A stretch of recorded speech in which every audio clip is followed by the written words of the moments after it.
What's up, gamers, and welcome to a new episode of Last Cloudia. We got some hype events going on right now. I'm having a hard time containing myself here, but let's go ahead and do this. So, before I do the main purpose of what I'm going to be making for the video today, I got to do just a little bit of cleanup here, a little bit of housekeeping, if you will.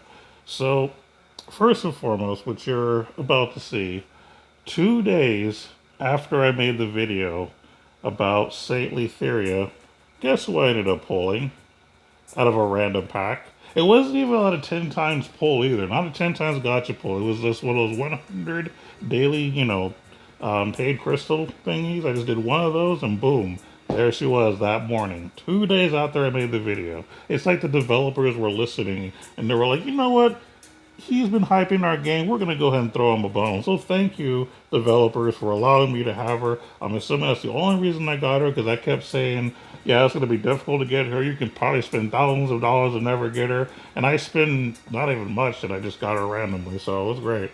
Another piece of housekeeping I want to go over before I continue with the video is about the gold mine that I told you about last time. So somebody was nice enough to make a comment that yes, you can buy an item that will allow you to level up the gold mine. Now, I think you can level it up 3 or 4 times total because I'm actually already at max, as you can see here.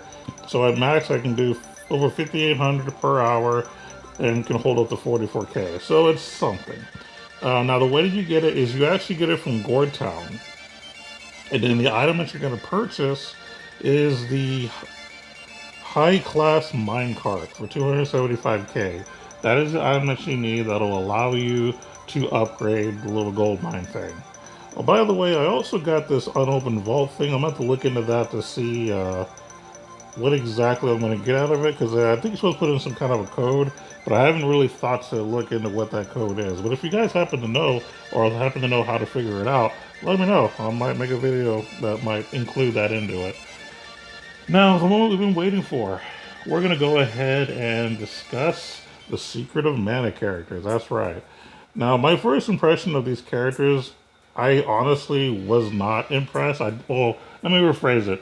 Before they were released and I knew they were coming, I didn't think they were going to be great. But after they released, I was completely wrong. And I'm going to show you why. And I'm so glad they added this feature where you can just kind of highlight each one without having to own them. Now, I owned all three of these characters the first go around, so I already kind of have experience with these characters, but I don't have any of the arcs, so I'm going to be kind of going in blind when it comes to the arcs. But starting with the characters, we're going to start with Randy. Now, Randy is my favorite DPS, straight up. Most people are into waifus and stuff, which is fine if that's your thing. But I kind of like just certain characters that do certain things. Now, what you're going to notice about Randy is he does break one of my rules. If you're a physical damage dealer, you want to have 1,000 strength. And unfortunately, his strength is at 973, which is actually not bad, first and foremost. But there is a reason that he's less than 1,000 because a lot of what he has more than makes up for his lack of being at 1,000.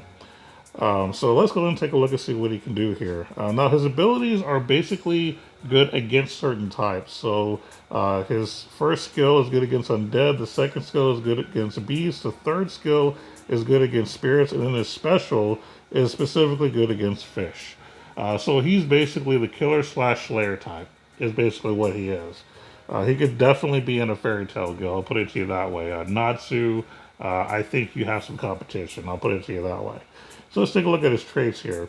So sword is equipped. If you have a sword equipped, which you should, there's no reason you shouldn't. If you have a sword equipped, use 10% of your max MP and your special damage is up by 40%. That's a lot of damage. That's a big percentage there. So you're doing a lot of damage with your special. Mana Tribe. Killer and Slayer type is enhanced by 30%. So basically what that means is you're going to be dealing more damage than you normally would with a Slayer or Killer type ability. So that's really, really good. And of course for the event, it's also going to be good against the Mana Beast, which we'll take a look at that here in a moment. Now, what else? Is there anything else that makes him worth having since his strength is less than 1,000? I mean, is this it? Of course not. Let's take a look at his skill list. So he does have aim vital, so if you want to put the whole crit package with him, More than welcome to do that. Not a bad idea. He also has attack up match naturally, or max naturally. Really, really good. And look at all these killer abilities: insect, creature, undead, and stone killer. Not bad at all. Now, keep in mind that the killer abilities, those are specifically for regular, normal attacks, not for special attacks. So I just want to make sure that's clear. Now, Dragon Slayer, physical attacks are effective against dragons. Now, when it says physical attacks, they're talking about your normal attacks and your special attacks. So your skill damage and stuff like that. Those will actually affect dragons more as well. So really, really nice. But that's not all. The no attribute attack raise. Basically, it strengthens your non-attribute related attacks. So if it's just a regular attack with no like elemental, thing to go with it, it deals more damage. Really, really strong. I don't know what the percentages are, but I know it's really good. And then sword boost, which is another thing that makes them really good. When sword is equipped, physical attack is up by 10%. Fan freaking tastic. So as long as you equip a sword and you learn all these abilities, he's gonna more than make up for the lack of being at 1K straight. So 100% worth it. My personal favorite. Really, really good. And now you see why. Go on to the next one. I don't want to spend too much time on these if I can. We're going to go with Prem. As I mentioned in a previous video, Prem is the definition of a hybrid character. Her strength and her intelligence is only different by 10. So you can build her more or less any way you want. If you want someone that is a blank slate that you could be just super creative with, this is the character you do it with. Because her strength and intelligence isn't horrible, but it's nothing that you would say, yeah, that's your intelligence, your mage, or that's your physical DPS. No, she's just whatever you want her to be. Even her defense and mind stats are the same, and not too bad. So she's basically what I would call a blank slate, or in my own definition, the ultimate hybrid character. Now, me personally, I'm doing the whole research thing, taking advantage of her speed in the beginning. But I am going to probably make her a synergist since I'm now getting triple AP. So I'm going to start working on that. But anyway, her skills or abilities, I should say, nothing really to brag about. She clearly doesn't like insects because her triple strike and whirlwind kick are specifically good against insects. Wave Bull is just, an attack that's actually kind of interesting. And then you have Lucid Barrier, which basically gives you a shield that prevents you from taking damage up to a certain point. Pretty good. Now, her traits, Tomboy Princess, which I really like. And at the battle star, you automatically get a speed and haste. So I took advantage of the speed so that she can rush up to the enemies and start doing the research abilities. Hopefully, she silences them, whatever she wants to do to them, and make it easier to defeat them. That's kind of what I do with it. But the speed is really, really good just to get her around or run her away if you need to, if you're doing manual controls. Spirit usage is basically when you apply buffs, 25% more. It lasts 25% longer, excuse me. So that's why she's really the ultimate synergist, is because it's going to last longer when you cast something. So you could actually give other people haste and it'll last longer, or any other kind of buff and it'll last longer. So what else does she have? Well, her skills, again, she's hybrid. She can heal, she can cure status elements, and she can resurrect with Revivifier. So, pretty good. She has a Fire Bouquet, which does fire damage and reduces their attack, so there's a Saboteur in her. She has Lucid Beam, which is a holy damage spell. Why not? Like I said, she casts haste. And then she has a lot of these abilities that basically add a certain element to your attacks. So, that could be kind of useful too. And then Mana Magic, which basically physical attack power plus 20% to a single ally. Really, really strong. So just give it to Randy and just let him go nuts. And that's pretty much it. She is, again, you can build her more or less any way you want. I'm doing the research thing. I'm eventually going to switch to just a synergist and go from there. So there you go. And then the next person I'm going to talk about is Popoy. Now, Popoy is another one of those characters that breaks the rule. Her intelligence is not 1,000, it's at 992, which is not bad. You're not that far off, so it's okay. But I think there's a reason for it, and you'll see why here in a bit. So go into her abilities. She has a whole variety of elements that you could use. One skill does earth, another skill does ice, another skill does fire, and another skill does dark. So there you have it. As far as our traits are concerned, really, really good. Glutton, upon defeating a tasty enemy, which I'm just assuming is anything, you recover 10% of MP. I'm assuming it's 10% of however much the spell cost. Is what I'm assuming, but I'm not 100% sure. It's not very specific, so I don't know. But it's still a pretty good ability either way. You know, you defeat someone, and you get some MP back. Why not? Now, if it's 10% of your max, that's even better. But well, yeah, I think it's even better. So also, and then Fairy Tribe. When using attacks of an attribute an enemy is weak against, damage plus 20%. Makes up for the fact that she's not had 1,000 intelligence, because that ability right there will more than make up for it if you deal with her weakness. So, really, really good. And then, of course, her skills. Obviously, she does everything except holy damage. She does fire, two fire skills, an ice skill that actually absorbs HP, 20%. So that's pretty good. Three earth spells, because why not? Earth doesn't really get any love. Thunder, so yeah, one thunder spell, and then you cover dark spell. And then, she also has mana magic if she wants to buff Randy. And that's pretty much it. Oh, and then, of course, her passive, she has MP up max, which is really good. And then magic up 2 and 3. So she starts off, getting a little bit of her own thing. So she's basically the all-around mage. Not the ultimate hybrid character, but she's the kind of mage that if you want someone that naturally can cast basically any element that you want with the exception of holy, this is the one. You don't have to say, man, I wish they weren't just dealing holy damage or ice damage. She's the all-arounder. So she's really, really good in that aspect. Now, do I consider her like top tier? Uh, I'd say mid tier. And then, of course, with Prem, same thing. I consider her mid tier. Randy, I consider top tier. But yeah, that's pretty much it for those three. Now, I'm going to talk about the arcs, but not quite yet. I want to give you guys a little bit of action just so it's not just a video of me talking the entire time. Because I know you've been getting a lot of that lately. Let's go ahead and participate in this little event here. We're going to do the Vicious Enemies from Another World, which basically is a boss gauntlet. And what did I not get? Nobody dies? Huh. I don't remember how that happened, but I guess we're going to find out. Now, one thing that I've done to make this more interesting, since I am just using the Secret of Mana characters, since the English has no dub, I went ahead and changed my audio settings to Japanese so that we could actually hear them saying what they're going to say. And then I guess we'll just use some random other person. Don't know if it matters too much, but I'm just trying to find someone that I don't see. Oh, so we'll try this guy because he's new. So there you have it. Oh, I'm using the wrong team. There we go. Look at that. 3 times experience, 3 times AP. So yeah, there's going to be some good stuff going on here. So let's check it out. Now, I actually haven't heard their Japanese voices yet either. So this will actually be my first time too.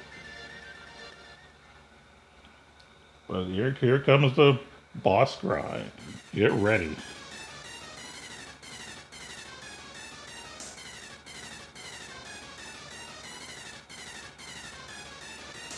So there's going to be a total of 3 bosses that we're going to be fighting against.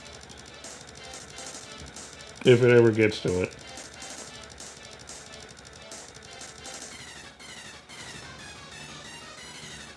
Alright.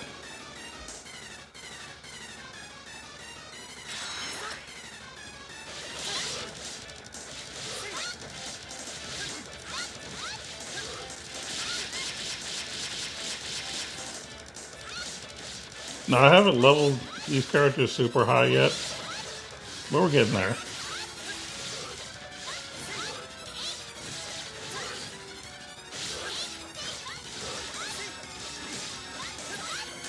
Also have it on auto.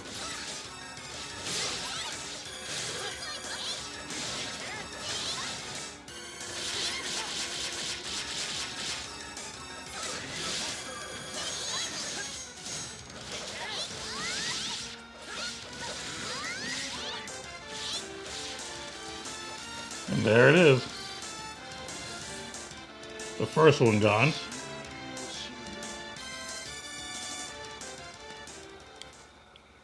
Now for boss number 2. Get ready. Love the music, by the way.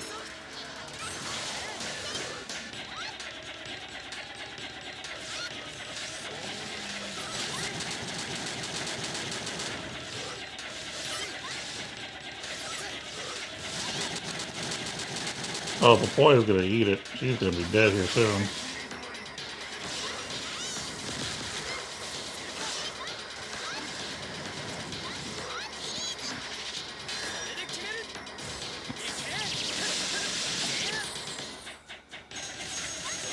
Now, there are certain weapons that you can give these characters to make their damage ridiculous in this event.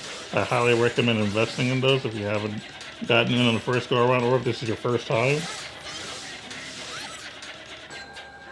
Yeah, this guy's kind of the annoying boss. The teleporting stuff is just not fun.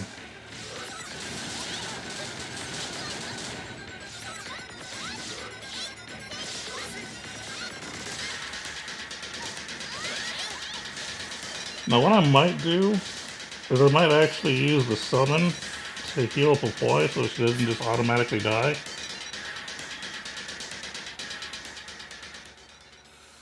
It's boss time. Get ready.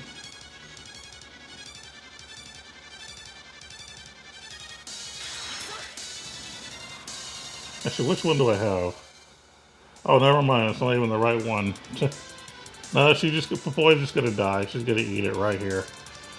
Actually, you know what? No. I can fix this.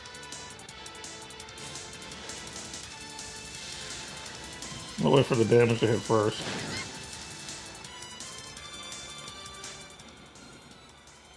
Actually, we'll wait. One more hit. Oh, crap. Never mind. Too late now. I should have just did the healing spell right then and there. Oh, well. We don't need it right now anyway. Question mark health? That don't matter.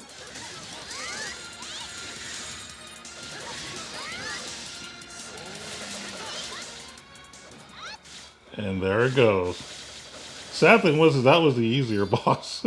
It took the less amount of time to defeat.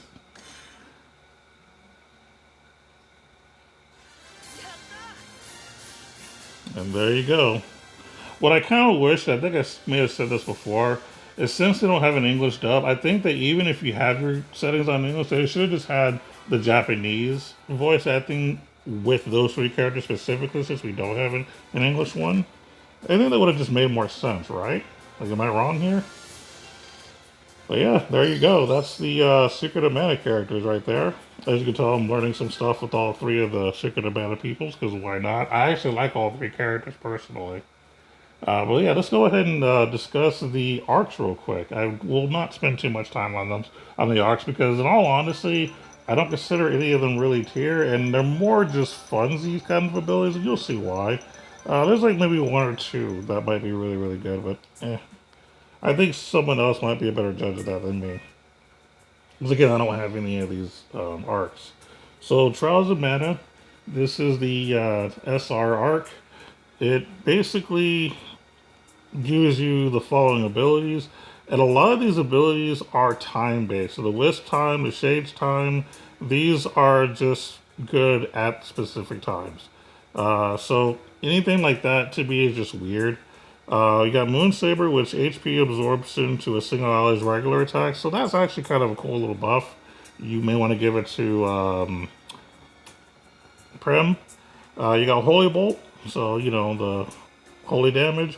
You got Full Metal Hugger, which confers a barrier which neutralizes a basic status effect one time only. So I guess what it does is it's just a shield for one status element. And you have Holiday of Mana, which strength, defense, intelligence, and mind is up by 5% when it is Sunday in the real world. So again, these are all just kind of like fun abilities. The Aether Ward is a Mana Stone, which your magic damage taken is minus 10, so it's okay. Intelligence is, you know, plus 30. It gets a MP, so you give it to a mage, basically. I don't know if it's great or not. Again, it's not something that gets me hyped, but it's okay. And of course, its actual arc attributes are also related to time. I don't really want to go too more into it. The Final Fantasy Adventure one. So though the arc attributes here, this is the one that's actually going to be top tier specifically for one particular mode, which is the arena.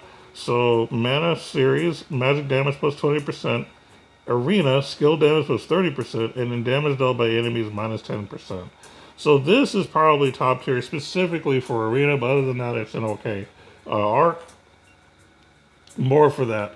As far as the actual skills that you get, conversion, you occasionally regenerate a small amount of HP.